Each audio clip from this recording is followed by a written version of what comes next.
Estas coisas diz o Filho de Deus, que tem os olhos como chama de fogo e os pés semelhante ao bronze polido. Conheço as tuas obras, o teu amor, a tua fé, o teu serviço, a tua perseverança, as tuas últimas obras mais numerosas do que as primeiras. Tenho, porém, contra ti o tolerares que esta mulher Jezabel, que a si mesma se declara profetisa, não somente ensine, mas ainda seduz os meus servos a praticarem prostituição e comerem coisas sacrificadas aos ídolos. Dei-lhe tempo para que se arrependesse, ela todavia não quer se arrepender-se da sua prostituição. Eis que a prosto de cama, bem como em grande tribulação os que com ela adulteram, caso não se arrependam das suas obras que ela incita, ou das obras que ela incita. Matarei os seus filhos, e todas as igrejas conhecerão que eu sou aquele que sonda mente e corações, e vos darei a cada um, ou darei a cada um segundo as suas obras. Digo todavia a vós outros, os demais de Tiatira, a tantos quantos não têm essa doutrina, e que não conheceram, como eles dizem, as coisas profundas de Satanás, outra carga não jogarei sobre vós. Tão somente conservai o que tendes até que eu venha. Ao vencedor, que guardar até o fim as minhas obras, eu lhe darei autoridade sobre as nações, e com cetro de ferro as regerá, e as reduzirá em pedaços como se fossem objetos de barro. Assim como também eu recebi do meu Pai, dar-lhe-ei ainda a estrela da manhã. Quem tem ouvidos, ouça o que o Espírito diz às igrejas. Amados, nós estamos nesta manhã retomando a nossa série de mensagens, cujo tema principal é as 7 igrejas do Apocalipse. E é muito importante nós entendermos que esta série de mensagens, ela tem grande relevância para todos nós, uma vez que estamos aqui para fazer uma remontagem da história, e remontando a história da era cristã, uma vez que é entendido aqui de maneira profética no Apocalipse capítulo 2 e capítulo 3, que estas 7 cartas enviadas àquelas 7 igrejas da Ásia Menor, começando por Éfeso, indo até Laodiceia, a última carta, são cartas literais designadas àquelas igrejas daquelas cidades literais da época. No entanto, é importante entender que o Apocalipse, sobretudo como um livro profético, que fala das coisas futuras, não foi escrito para nos contar somente a história e a experiência que acontecia em cada igreja, em cada cidade. Não, ainda que passamos pela história, mas sobretudo nós temos que olhar para essas cartas com um olhar espiritual, com um olhar profético, sabendo que todas as cartas, elas narram a condição da igreja de Jesus Cristo, da era cristã, em períodos. Então a igreja de Éfeso, que é a primeira carta, ela narra a condição da igreja de Jesus no primeiro século. Então quando você lê Éfeso, o que você vai ler ali? Você vai fazer uma leitura profética de como foi a experiência dos irmãos da igreja primitiva do primeiro século ali. Qual foi essa experiência, qual era a condição que a igreja se encontrava. E assim também a igreja em Esmirna, a igreja do segundo e terceiro século. Aí vem a igreja em Pérgamo, a igreja do quarto e quinto século. E agora nós entramos aqui na igreja em Tiatira, que é a igreja do sexto século até o século XVI, ou seja, a igreja medieval, a igreja da Idade Média. E agora, quando nós fazemos essa leitura, essa ponte histórica, nós temos a condição de observar o problema que elas sofriam lá, e saber que esse problema nos atinge hoje, porque é espiritual, é profético, não ficou lá, não é uma coisa deles lá, mas é uma coisa de todos os tempos. Então qual foi o problema da igreja em Éfeso? O abandono do primeiro amor. Os irmãos entendem isso aqui? Qual a experiência negativa da igreja do primeiro século? O abandono do primeiro amor. Só que hoje nós temos o abandono do primeiro amor? Certamente temos. E a igreja do segundo e terceiro século, a igreja de Esmirna, que é a igreja do sofrimento, da perseguição e da tribulação. Nós temos perseguição hoje? Temos tribulações hoje? Sofremos hoje, sim ou não? Então está presente, a experiência de Esmira está presente hoje no século 21. E a igreja em Pérgamo, que é a igreja do casamento, a igreja que casou-se com o mundo, casou-se com o Estado. Hoje nós vemos o mundo dentro da igreja, a política dentro da igreja, sim ou não? Então está presente nos nossos dias. E da mesma forma, não é diferente, a igreja em Tiatira, que narra a experiência da igreja de Jesus Cristo da Idade Média, ou a igreja medieval. Fazendo essa ponte histórica, podemos refletir na condição da igreja, refletir na nossa situação hoje como cristãos, como ministério Redenção, trazendo a experiência dos irmãos para cá hoje, refletir na nossa situação como ministério, e não somente isso, observando a nossa condição, possamos então ir diante de Deus pela fé, por meio do poder do Espírito Santo, vencermos tal degradação ou tais degradações que estão presentes no meio do povo de Deus no tempo que se chama hoje. Portanto, essa série de mensagens é extremamente pertinente a todos os verdadeiros cristãos que desejam ser aprovados no dia do tribunal de Cristo. Afinal de contas, como disse o apóstolo Paulo, todos nós vamos comparecer diante do tribunal de Cristo para que cada um receba segundo o bem ou mal que estiver feito por meio do povo. Então a igreja em Tiatira, sendo a igreja da Idade Média, Tiatira, o termo Tiatira do grego significa sacrifício incessante. Sacrifício incessante. O nome Tiatira representa isso. Isso aqui nos faz pensar muito, porque a igreja da era medieval é uma igreja que está envolvida com a questão dos sacrifícios incessantes e com aquela questão da idolatria e a questão da prostituição, dessa fornicação espiritual. E aqui o primeiro nome, quando Jesus faz aqui uma severa admoestação à igreja, ele fala no versículo 20: tenho porém contra ti o tolerares que esta mulher Jezabel. Olha só como que agora surge uma figura, surge um personagem conhecido como Jezabel. Então as características da igreja da Idade Média são características próprias desta mulher Jezabel. Pastor, quem foi Jezabel? Jezabel foi um personagem ou uma personagem lá do Antigo Testamento. Jezabel era filha do rei dos Sidônios, povos que estavam ali, naquela época, convivendo com Israel paralelamente. Então a filha do rei dos Sidônios casou-se com Acabe, rei de Israel. E olha que os Sidônios, os antigos fenícios da época, eram pessoas extremamente religiosas e pagãs, no tocante ao politeísmo, com vários deuses, várias idolatrias. E essa mulher Jezabel, ela se colocava como profetisa, ela se autodeclarava profetisa, porque ela dizia que era porta-voz dos deuses, sobretudo de Baal. A palavra Jezabel quer dizer exalta a Baal, ou unida a Baal. Olha só. E agora Jezabel, pagã, nada com Deus, compromisso nenhum com Deus, cheio de idolatria, de paganismo e práticas, que diante de Deus são práticas totalmente reprováveis, chega agora no seio de Israel e traz agora para Israel toda sorte de idolatria, de ídolos, de imagens, esculturas, e agora fica o povo de Deus marcado pela prostituição, que agora nós entendemos a prostituição no sentido espiritual, que agora é uma fornicação espiritual, e também pela idolatria. Irmãos, o que o povo de Israel sabia muito bem fazer era adorar ídolos, falsos deuses e praticarem a prostituição. Era uma marca, de Israel.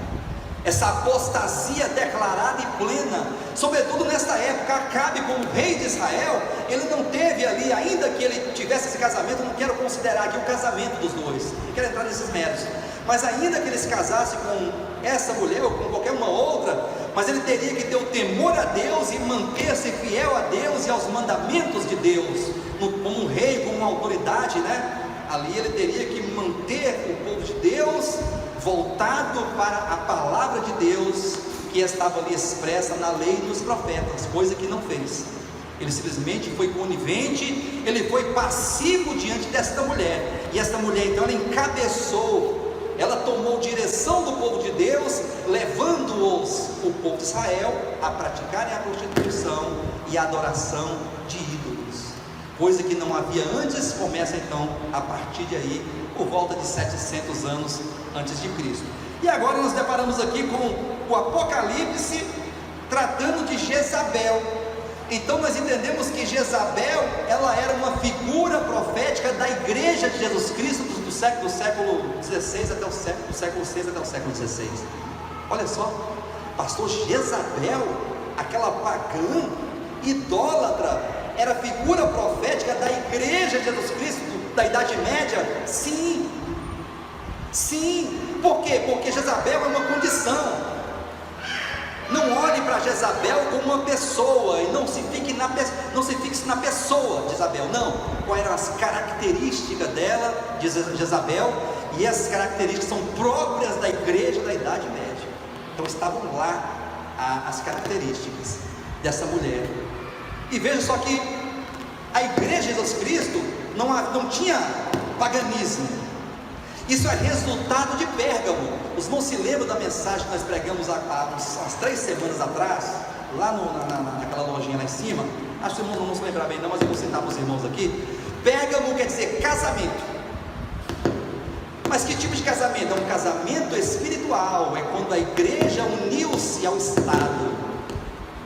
A igreja uniu-se ao Estado, casou-se com o mundo pagão, com o mundo político, por meio de Constantino. Na época, por volta do 4º século, 322 mais ou menos, Constantino aderiu ao cristianismo como um cristão, para agregar forças ao império que estava em decadência. Então o império romano estava em decadência e a igreja estava em ascensão, crescendo de vento em popa, de modo que a igreja anterior a Pérgamo era Esmirna, a igreja da perseguição. Então perseguida, 10 levadas, 10 momentos, períodos de perseguição por parte do Império Romano. E quanto mais o Império Romano matava cristãos, mais cristãos se convertiam. Os cristãos que morriam, e o sangue dos cristãos nas arenas é como sementes, e jogado na terra, germinava, crescia e frutificava. Então, percebendo isso, Constantino, então, por volta do ano 322 mais ou menos, ele percebeu que a igreja crescia e o império caía. Ele não, então tem que, se eu não consigo vencer os inimigos, eu vou me unir a eles. Então ele veio, entrou no seio da igreja como cristão, e então foi nomeando os cristãos como a religião do Estado. Olha só, ele nomeou. Agora nossa religião é o cristianismo. A igreja agora ela é romana. A igreja é romana.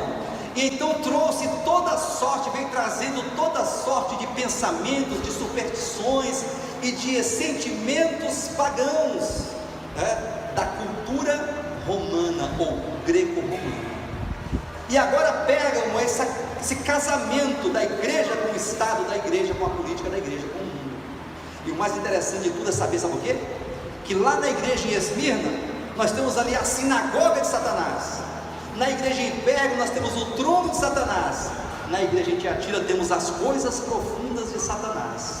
Isso quer dizer que desde Esmirna, a igreja perseguida, nós vemos a influência de Satanás nos corações dos cristãos para corromper o povo de Deus. E aqui nós estamos aqui em Tiatira, a igreja da Idade Média, a igreja da era medieval. Então começou agora toda a sorte de idolatria. E aqui nós vemos claramente que na igreja dos apóstolos, a igreja dos pais do 1º século, 2º século, ali não havia imagem de escultura na igreja, mas as imagens de escultura elas entram no seio da igreja a partir do século V para o século VI, quando Pérgamo se torna Tiatira. E aí qual é a figura? Jezabel, pagã, idólatra, sem compromisso com Deus. Olha, e agora a igreja do século passado, a igreja da Idade Média, a igreja de Jesus Cristo, tá? Não se esqueça que a igreja começou com os apóstolos no 1º século, passou pelo sofrimento de Esmirna, veio vindo no tempo, passou por Pérgamo, casamento com o império, casamento com o mundo, entrou em Tiatira, a Idade Média, a mesma igreja, não é outra coisa, é a igreja de Jesus Cristo, que tem essa experiência de idolatria, de paganismo, de superstições, de coisas semelhantes a essa. E agora é o tempo da fé nas imagens. Lá em Salmo 115 nós temos ali, quando o salmista fala muito bem das imagens feitas pelos artífices, pela mão do homem, de madeira, de ferro, de bronze, de ouro, de prata, que tem olhos e não vê, que tem ouvidos e não ouve, que tem boca e não fala, tem pés e não caminha, e não pode fazer nada pelo homem. Muito pelo contrário, da mesma forma que a imagem é muda, cega, surda, inerte, assim se tornam os que nela acreditam. Aqueles que acreditam numa imagem, num ídolo, eles se tornam surdo, cego, mudo, inerte, não anda, porque eles se consideram morto espiritual.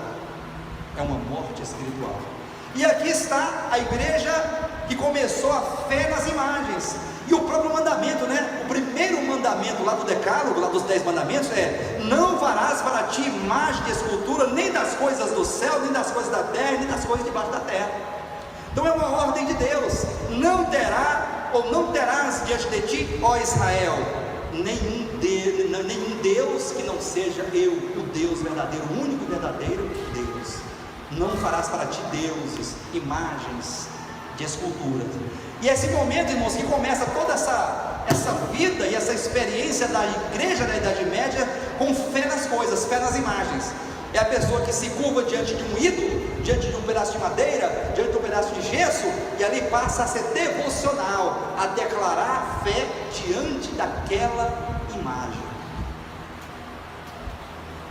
Aí você fala assim: pastor, estou entendendo muito bem, está tudo bem explicado, eu estou entendendo tudo isso aí. Só que, aí eu vou falar como se eu estivesse aí. Só que nós não estamos na Idade Média mais, e nós não temos aqui nenhum tipo de ídolo, nós não temos idolatria, nenhum ídolo aqui. E isso parece que não está muito no nosso contexto. Eu quero dizer para vocês que nós temos que atentar para um tipo de idolatria muito mais perigoso, ou muito mais perigosa do que um ídolo. Porque o ídolo você pega e tira dali e joga ele lá, não tem mais ídolo aqui.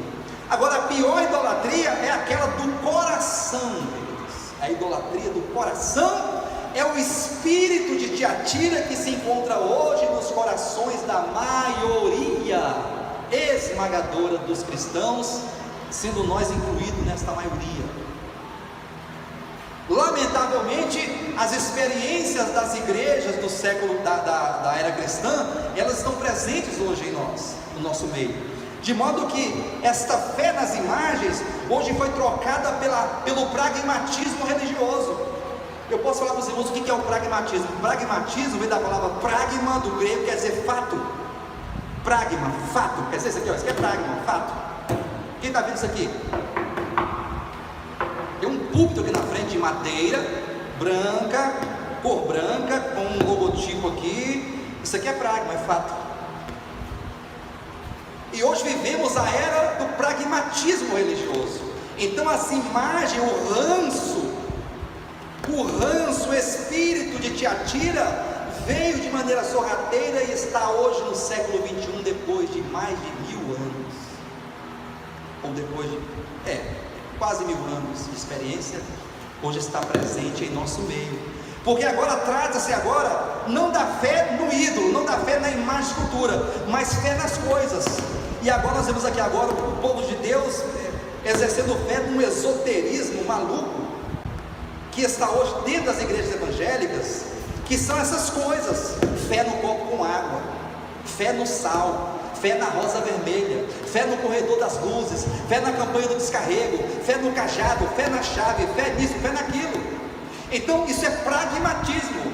A pessoa não basta fazer uma oração, tem que fazer uma oração e falar: leva essa rosa vermelha para a tua casa, leva este sal grosso que foi ungido, leve este copo com água, prepare o seu copo com água. Já ouviu isso na televisão? Prepare agora o seu copo com água. Isso é pragmatismo. Isto é uma certa idolatria, porque você passa a exercer fé não em Jesus, não no Evangelho de Jesus Cristo, mas em qualquer outra coisa, qualquer um elemento estranho, qualquer um produto esotérico que está totalmente fora da nossa fé, que é em Deus, em Cristo Jesus e na palavra apostólica do Novo Testamento. Como é que a pessoa fala assim: prepare o seu copo com água. Aí você prepara o seu copo com água. Aí o homem lá do outro lado, né, a pessoa, o pastor, o bispo, o apóstolo, aquele que está lá do lado de lá, na televisão, lá ministrando, ele vai fazer uma oração de lá e você vai estar aqui com muita fé. Aí ele fala: agora tome o seu copo com água com fé, e todos os seus problemas vão acabar, porque Deus é grande. Então ele tira a atenção do eterno, da verdade de Deus, da vontade de Deus, e coloca agora a fé da pessoa neste copo com água. Agora tome o seu copo com água.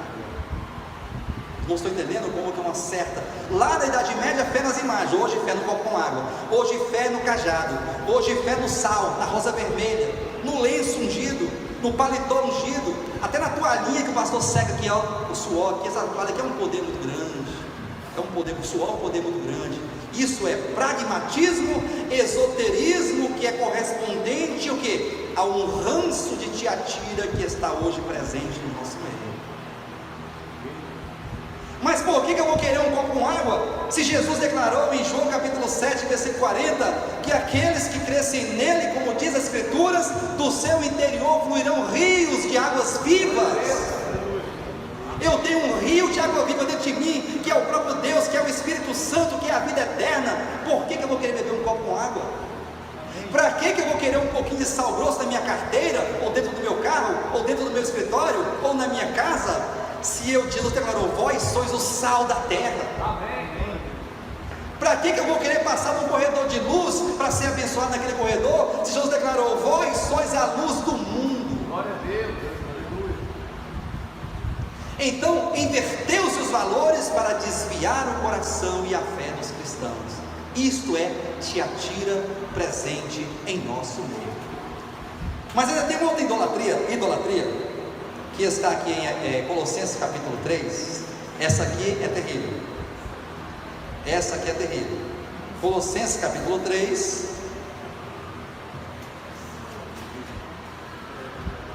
versículo 5.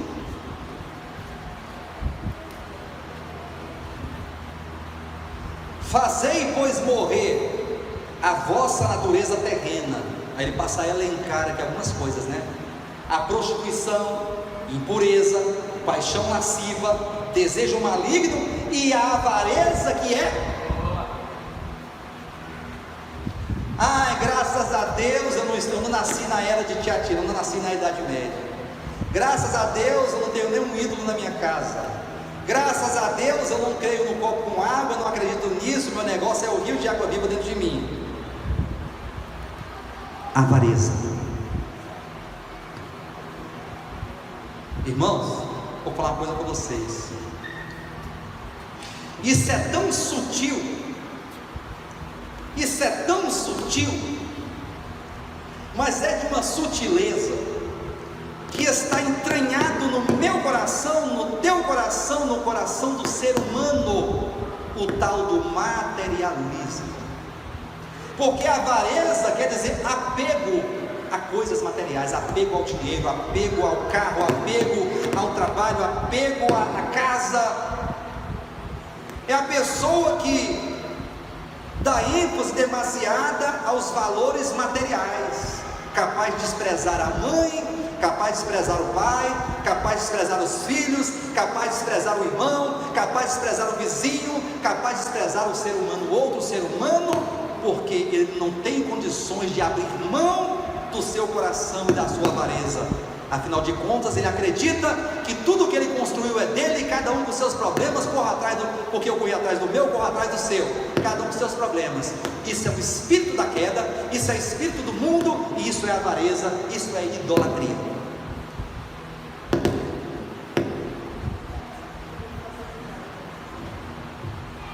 Isso é idolatria.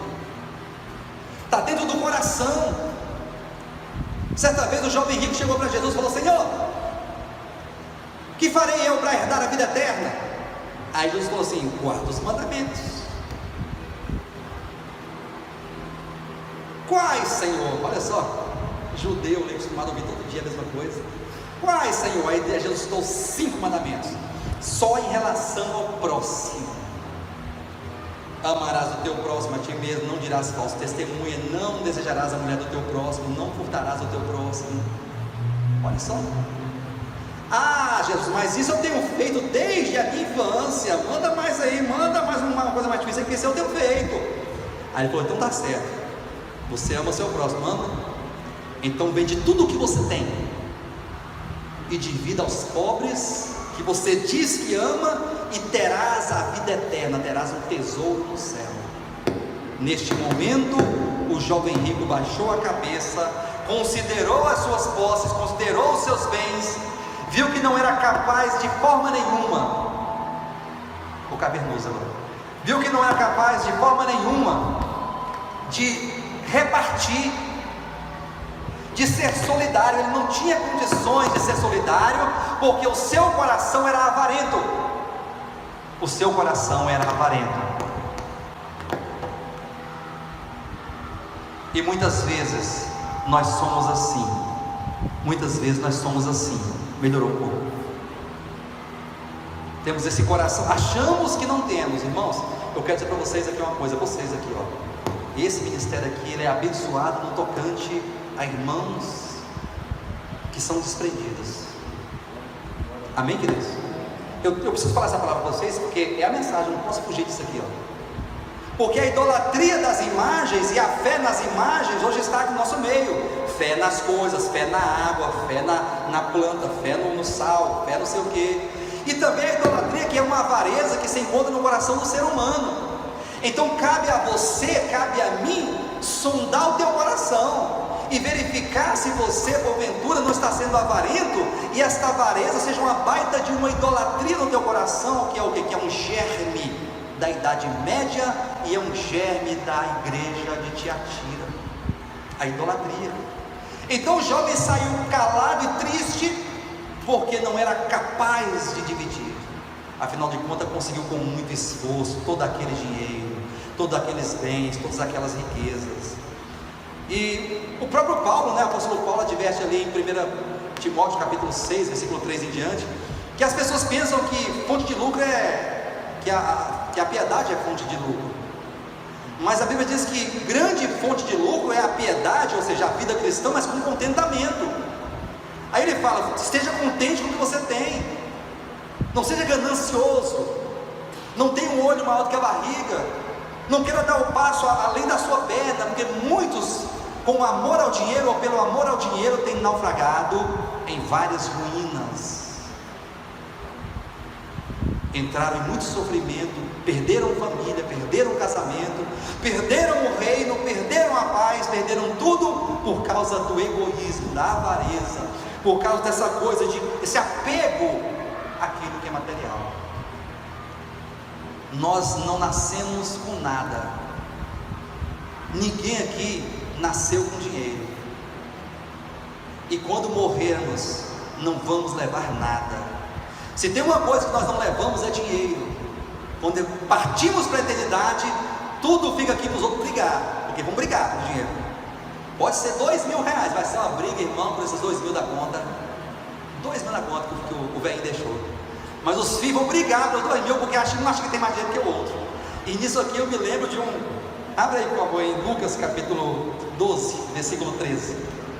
Diz assim, ó, Jesus falou essa situação aqui, ó. Nesse ponto, um homem que estava no meio da multidão lhe falou a Jesus: mestre, ordena a meu irmão que reparta comigo a herança. Manda ele repartir comigo, Jesus.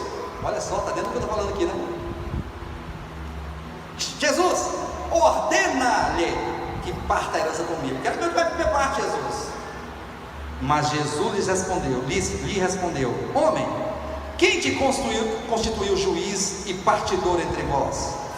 Então lhes recomendou: tendes cuidado. Aí ele falou para todo mundo, para esse que chamou Jesus, para o irmão que não queria repartir, para todos que estavam presentes. Ele falou: tende cuidado e guardai-vos de toda e qualquer avareza, porque a vida do homem não consiste na abundância de bens que ele possui. E lhes proferiu ainda uma parábola dizendo: o campo de um homem rico produziu com abundância. O campo de um homem rico. E este homem arrazoava consigo mesmo, dizendo: que farei? Pois não tenho onde recolher os meus frutos. O campo deste homem deu tanto, mas produziu tanto que ele não tinha onde guardar a colheita. Então disse: farei isto, destruirei os meus celeiros, reconstruí-los-ei maiores, e aí recolherei todo o meu produto e todos os meus bens. É como se fosse um galpão desse tamanho, cheio de mantimento. Vou derrubar e vou fazer 4 vezes maior, e vou colocar todo o meu produto, toda a minha safra e todos os meus bens, e então direi a minha alma. Olha o pensamento do fazendeiro, do agricultor. Direi a minha alma: alma, tendes em depósito muitos bens para muitos anos, descansa, come, bebe, regala-te. Olha só como que a avareza, ela tem uma tônica de colocar a nossa confiança na instabilidade das riquezas. Isso é um certo tipo de conceito de avareza.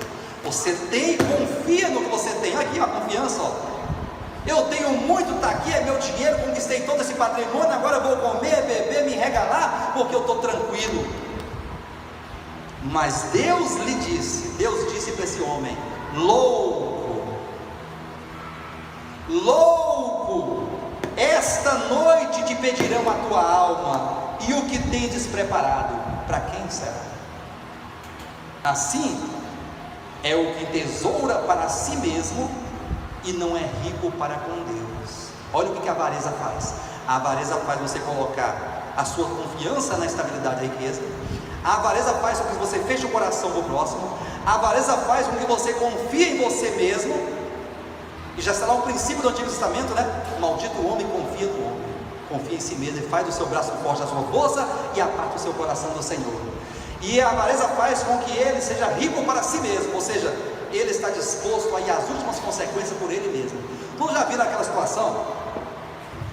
A pessoa faz tudo. A pessoa, não vamos tratar de valores não, porque cada um tem o seu valor que ganha, né? De R$1.000, que é um salário mínimo, até R$50.000, vamos colocar aí, tá aí.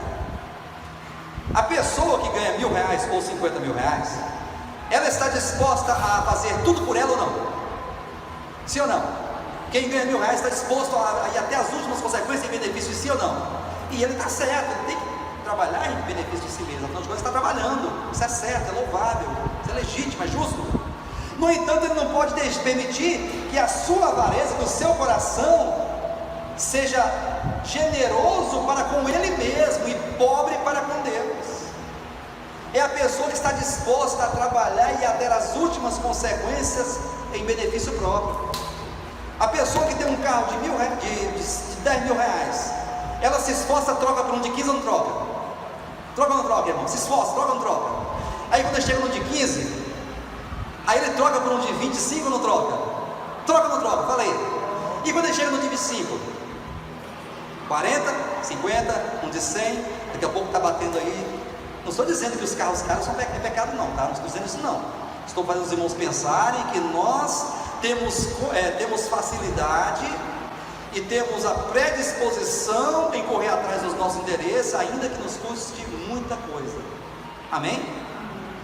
Mas a pessoa, quando é para ajudar o próximo, eu não tenho, meu cartão está atrasado, eu não paguei as minhas contas, eu não posso, infelizmente eu não vou poder. Tem muito no meio dos crentes, sabe o quê? O irmão está passando dificuldade, o pastor vai lá orar pelo irmão, ora. O pastor veio orar. Isso é uma das coisas mais podres que tem no cristianismo, isso, podre. Os fariseus iam nas casas das viúvas. Gente, uma viúva perdeu o marido, está desempregado, não tem nada. Você sabia que os fariseus são os líderes, né? Os pastores daquela época, os guias do povo, os detentores da verdade, os oráculos. Ia na casa da viúva, tomava essas migalhas que elas tinham, Olha, foi buscar o dízimo, né? Não, vou buscar o dízimo, buscar o dízimo, irmão. Dízimo do mês. Depois fazia longas orações para justificar. Cegos, religiosos, hipócritas, avarentos, filhos do diabo, porque esse procedimento procede do diabo e não de Deus. Qual o certo, pastor? O pastor não pode ir na casa do irmão orar? Não, pode e deve, mas primeiro faça a compra para o irmão. Primeiro pague a água dele. Vá na casa da viúva, pague a água que está atrasada, pague a luz, compre o gás, passa no mercado, faça uma compra, leve para ela depois que ela tiver barriga cheia, você faça oração, exaltando o nome de Deus. Aleluia. Rico para consigo mesmo, mas não rico para com Deus. Irmãos, nós precisamos entender o nosso coração, porque é um germe que está lá. Como disse para os irmãos aqui, esse ministério vai ser abençoado. Nós não temos nenhuma dificuldade em realizar nada, porque os irmãos são desprendidos, mas acautelai-vos por vós mesmos. Cuidado com o vosso coração. Nunca meça dificuldade, nunca meça esforço para ajudar alguém, quem quer que seja. Chega num semáforo, tem alguém pedindo esmola. Não despreze aquele que pede esmola. Você não sabe da situação dele. Não julgue, não, pastor, isso aí é drogado, eu conheço. Olha, ele pega aqui R$2 aqui, vai cheirar tinta, compra pitulinha de pitu, ou aquela pitulinha de chora Rita. Qual outra marca de pinga aí, barata? Caninha da roça, 3 fazendas. Vocês conhecem tudo isso aí, você sabe disso. Vai tomar, pastor. Aí eu falo, pois se eu fosse ele também tomaria. Se eu fosse no lugar dele, você me desse R$2, eu compraria a pitula, eu tomaria para amenizar a minha febre, a minha dor de dente, a minha dor nas costas, o frio da madrugada, todo dia que eu faço baixo assim, sereno aqui, eu tomaria, sem nenhum receio. Não julgue. Deus falou, não julgueis para não ser julgado. Com a mesma medida que você julgar, te julgarão também.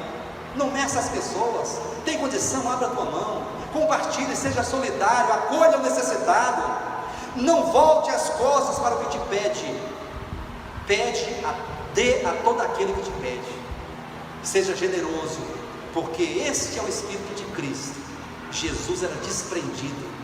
Jesus não tinha emprego, Jesus não tinha bens, Jesus não tinha nada, não tinha onde reclinar a cabeça. Ele já falou certa vez, né? As aves têm seus ninhos, as raposas seus covis, mas o Filho do Homem não tem nenhum travesseiro onde reclinar a cabeça. E depois que ele morreu, ele não tinha um lugar de ser sepultado. Ele não tinha um lugar de ser sepultado. Ele foi sepultado em um túmulo novo de José de Arimateia que havia providenciado. Moral da história: Jesus, ele era desprendido, ele era livre. Ele era livre. Ele serviu o Pai de casa em casa, cidade em cidade, desprendido, fazia a obra, acolhia as pessoas, abraçava as crianças, abraçava as viúvas, curava os enfermos, pregava o reino dos céus e fazia o bem. E hoje, nós da igreja do século 21 temos que ser pessoas do bem, fazermos o bem a todos, sem julgar ninguém e sem escolher para quem fazer o bem. Peça isso a Deus no seu coração: Senhor, dá-me desprendimento. Afinal de contas somos também, irmãos, né? Não se esqueça que somos administradores de Deus. Tudo que Deus te entregou, a tua vida, o teu tempo de vida, né? Vamos colocar aqui em tese 80 anos. Esses 80 anos que Ele te entregou é para você administrar cada dia. A tua vida é para você administrar, a tua saúde é para você administrar, os teus bens, o teu salário, tudo é para você administrar. Porque do Senhor é a terra e tudo que nela contém. Do Senhor é a terra, tudo é dele. Você é um administrador, você é um mordomo de Deus, um servo de Deus. E Deus te entregou tudo o que você tem, o que você sabe, a tua sabedoria, o teu conhecimento, as tuas posses, o teu bem, o teu carro, os teus filhos, a tua mulher, o teu salário, o teu tempo. Tudo é de Deus, tudo é de Deus, tudo é dele. E nós precisamos ser fiéis a Deus, como mordomos fiéis, porque logo estaremos diante de Deus e estaremos prestando conta da nossa vida.